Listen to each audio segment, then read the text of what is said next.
Below, what sort of restrictions are in place for you right now? Look, it's all non-essential businesses are closed. Grocery stores, pharmacies, things like that are still open. We're not supposed to go out unless we're shopping for those things or doing kind of exercise once a day. So you can go for a run or walk your dog if you need to. We're now, if we leave New York City, we're expected to quarantine for 14 days if we go anywhere else because, of course, many people are leaving the cities everywhere, and the fear there is that then that exodus will tax far less well-resourced health infrastructure than we have here in New York City. And so just restricting your movement.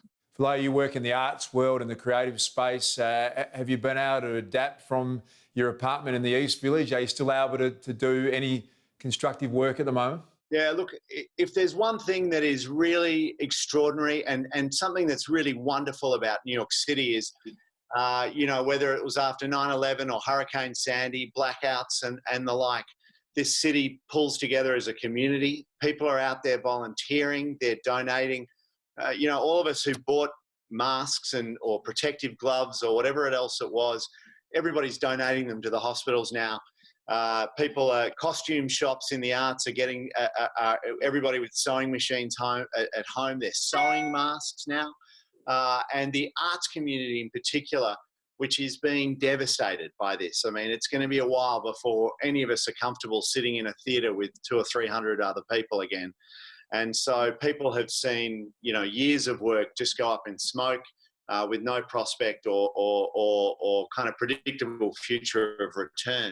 And what is extraordinary is that whole community now is coming together. Philanthropies are talking to each other.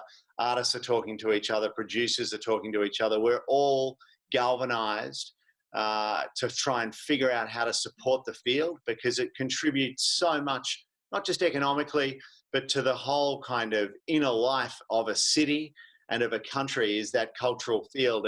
And we've got to make sure that it bounces back and it comes back strong. And that's such a great message. As you said, at one hand, we're looking with the fear and the devastation, but already those green shoots of creativity.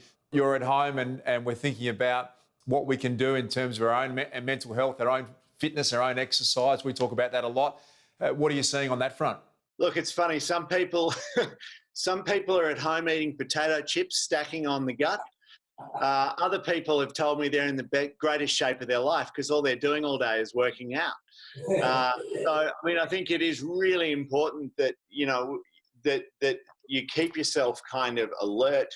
We've got a running joke about whether anybody's wearing pants to work anymore. We're like you newsreaders now. We can, sit with our legs below the desk.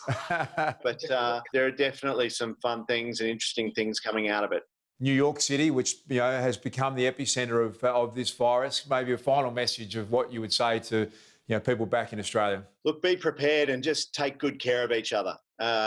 One of the amazing things is this social distancing and so on. It's not about taking care of yourself. It's about taking care of every person that you might be in contact with, and all of the people that they will then be in contact with. So that sort of selflessness is something that I think is so important to remember here, that we can and we should take care of each other.